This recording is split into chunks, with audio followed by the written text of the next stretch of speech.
need to make a confession at the outset here. A little over 20 years ago, I did something that I regret, something that I'm not particularly proud of, something that in many ways I wish no one would ever know, but that here I feel kind of obliged to reveal. In the late 1980s, in a moment of youthful indiscretion, I went to law school. Now,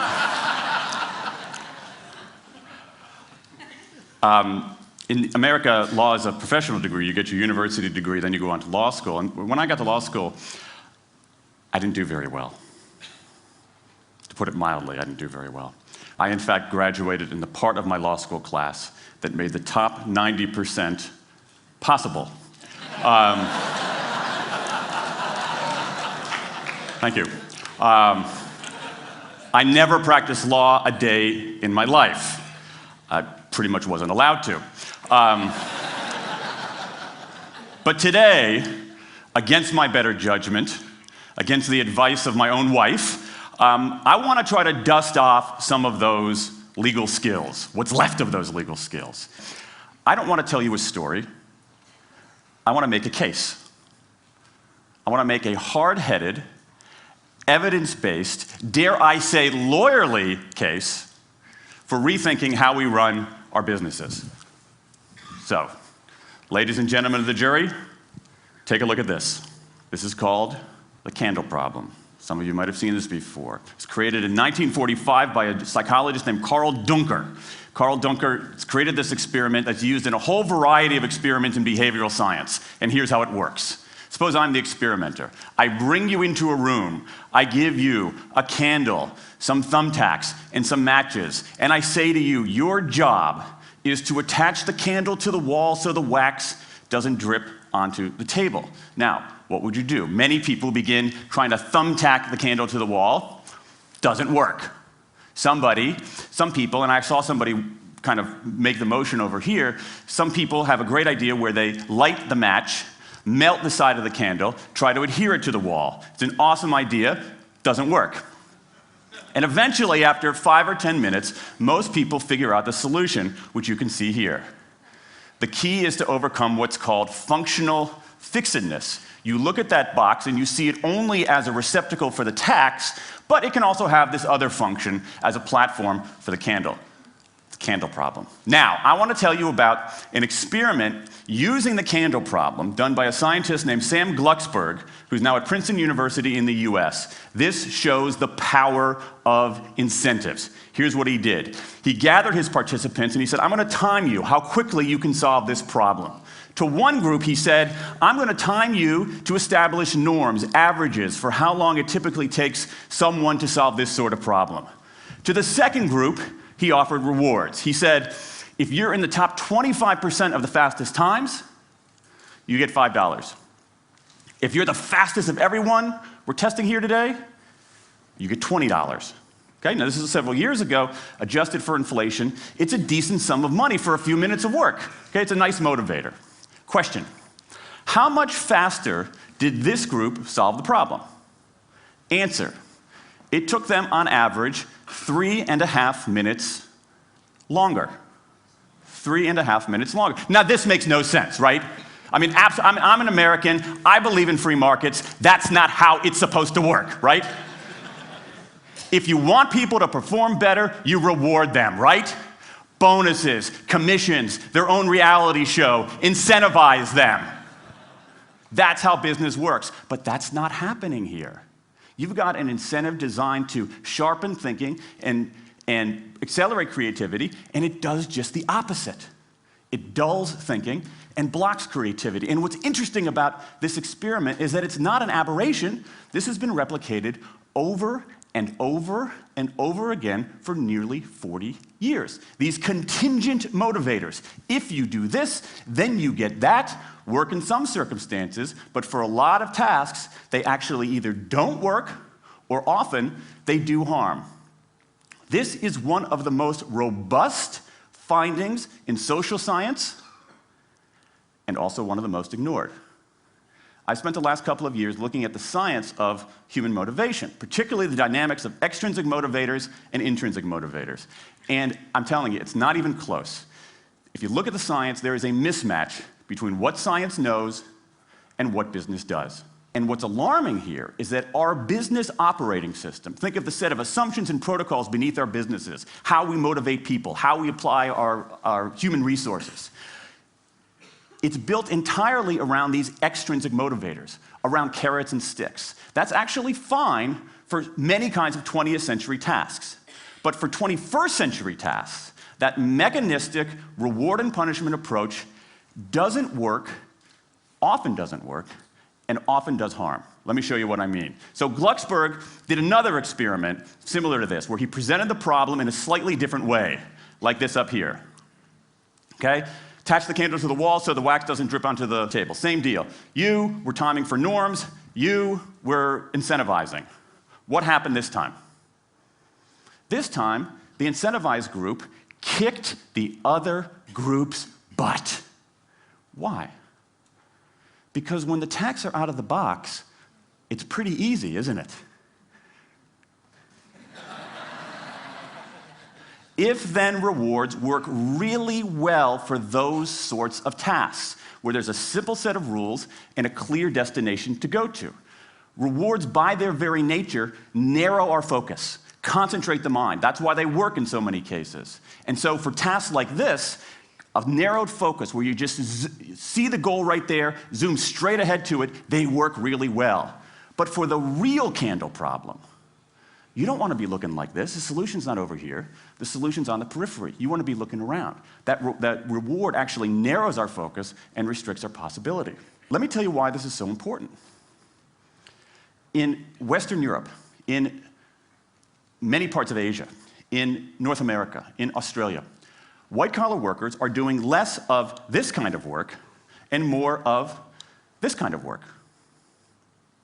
That routine, rule-based, left-brain work, certain kinds of accounting, certain kinds of financial analysis, certain kinds of computer programming, has become fairly easy to outsource, fairly easy to automate.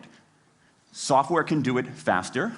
Low-cost providers around the world can do it cheaper. So what really matters are the more right-brain, creative, conceptual kinds of abilities. Think about your own work. Think about your own work. Are the problems that you face, or even the problems we've been talking about here, are those kinds of problems, do they have a clear set of rules and a single solution? No. The rules are mystifying. The solution, if it exists at all, is surprising and non-obvious. Everybody in this room is dealing with their own version of the candle problem. And for candle problems of any kind, in any field, those if-then rewards, the things around which we've built so many of our businesses, don't work. Now, I mean, it makes me crazy. And this is not, here's the thing, this is not a feeling, okay? I'm a lawyer, I don't believe in feelings. This is not a philosophy. I'm an American, I don't believe in philosophy. This is a fact, or as we say in my hometown of Washington, D.C., a true fact. Let me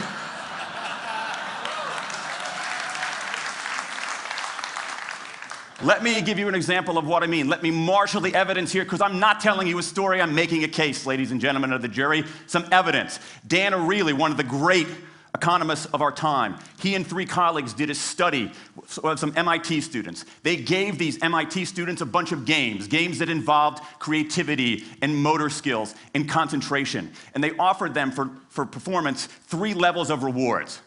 Small reward, medium reward, large reward. Okay?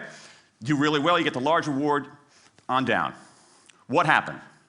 As long as the task involved only mechanical skill, bonuses worked as they would be expected. The higher the pay, the better the performance. Okay? But once the task called for even rudimentary cognitive skill, a larger reward led to poorer performance. Then they said, okay, let's see if there's any cultural bias here. Let's go to Madurai, India and test this. Standard of living is lower. In Madurai, a reward that's modest by North American standards is more meaningful there. Same deal. A bunch of games, 3 levels of rewards. What happens? People offered the medium level of rewards, did no better than people offered the small rewards. But this time, people offered the highest rewards. They did worst of all. In 8 of the 9 tasks we examined across 3 experiments, higher incentives led to worse performance. Is this some kind of touchy-feely socialist conspiracy going on here? No, these are economists from MIT, from Carnegie Mellon, from the University of Chicago. And do you know who sponsored this research? The Federal Reserve Bank of the United States. That's the American experience. Let's go across the pond to the London School of Economics. LSE, London School of Economics, alma mater of 11 Nobel laureates in economics. Training ground for great economic thinkers like George Soros and Friedrich Hayek and Mick Jagger. Just last month, economists at LSE looked at 51 studies of pay-for-performance plans inside of companies. Here's what the economists there said. We find that financial incentives can result in a negative impact on overall performance. There's a mismatch between what science knows and what business does. And what worries me as we stand here in the rubble of the economic collapse is that too many organizations are making their decisions, their policies about talent and people, based on assumptions that are outdated, unexamined, and rooted more in folklore than in science. And if we really want to get out of this economic mess, and if we really want high performance on those definitional tasks of the 21st century, the solution is not to do more of the wrong things, to entice people with a sweeter carrot or threaten them with a sharper stick. We need a whole new approach. The good news about all this is that the scientists who've been studying motivation have given us this new approach. It's an approach built much more around intrinsic motivation, around the desire to do things because they matter, because we like it, because they're interesting, because they're part of something important. And to my mind, that new operating system for our businesses revolves around 3 elements: autonomy, mastery, and purpose. Autonomy, the urge to direct our own lives. Mastery, the desire to get better and better at something that matters. And purpose, the yearning to do what we do in the service of something larger than ourselves. These are the building blocks of an entirely new operating system for our businesses. I want to talk today only about autonomy. In the 20th century, we came up with this idea of management. Management did not emanate from nature. Okay? Management isn't, it's not a tree, it's a television set. Okay? Somebody invented it. And it doesn't mean it's going to work forever. Management is great. Traditional notions of management are great if you want compliance. But if you want engagement, self-direction works better. Let me give you some examples of some kind of radical notions of self-direction. And what this means, you don't see a lot of it, but you see the first stirrings of something really interesting going on. Because what it means is, it means paying people adequately and fairly, absolutely. Getting the issue of money off the table, and then giving people lots of autonomy. Let me give you some examples. How many of you have heard of the company Atlassian? Okay, looks like less than half. Atlassian is an Australian software company, and they do something incredibly cool. A few times a year, they tell their engineers, go for the next 24 hours and work on anything you want. As long as it's not part of your regular job. Work on anything you want. So the engineers use this time to come up with a cool patch of code, to come up with an elegant hack. Then they present all of these stuff that they've developed to their teammates, to the rest of the company, in this wild and woolly all-hands meeting at the end of the day. And then, being Australians, everybody has a beer. They call them FedEx days. Why? Because you have to deliver something overnight. It's not bad. It's a huge trademark violation, but it's pretty clever. That one day of intense autonomy has produced a whole array of software fixes that might never have existed. And it's worked so well that Atlassian has taken it to the next level with 20% time, done famously at Google, where engineers can spend 20% of their time working on anything they want. They have autonomy over their time, their task, their team, their technique. Okay? Radical amounts of autonomy. And at Google, as many of you know, about half of the new products in a typical year are birthed during that 20% time.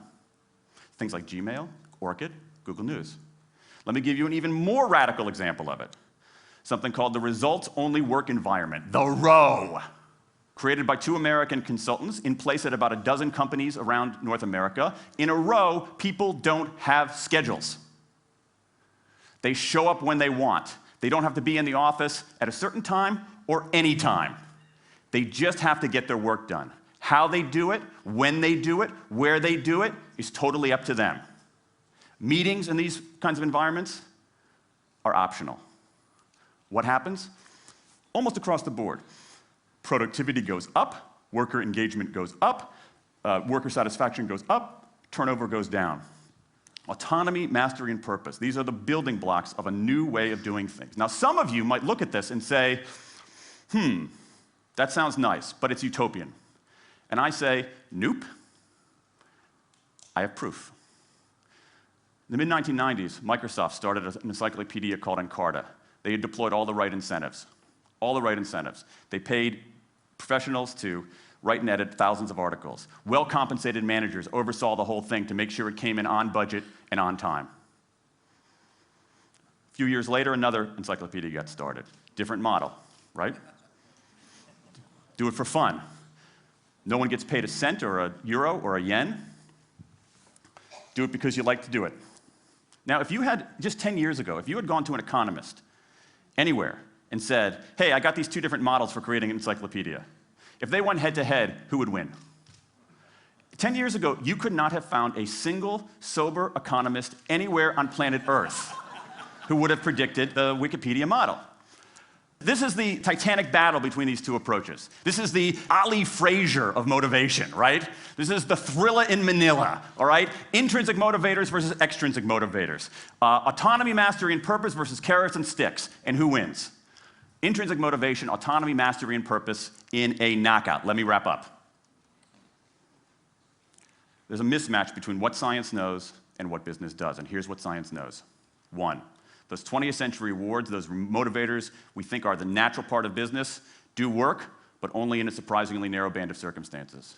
2, those if-then rewards often destroy creativity.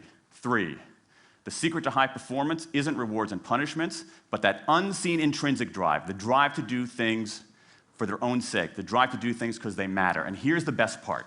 Here's the best part. We already know this. The science confirms what we know in our hearts. So, if we repair this mismatch between what science knows and what business does, if we bring our motivation, notions of motivation, into the 21st century, if we get past this lazy, dangerous ideology of carrots and sticks, we can strengthen our businesses, we can solve a lot of those candle problems, and maybe, we can change the world. I rest my case.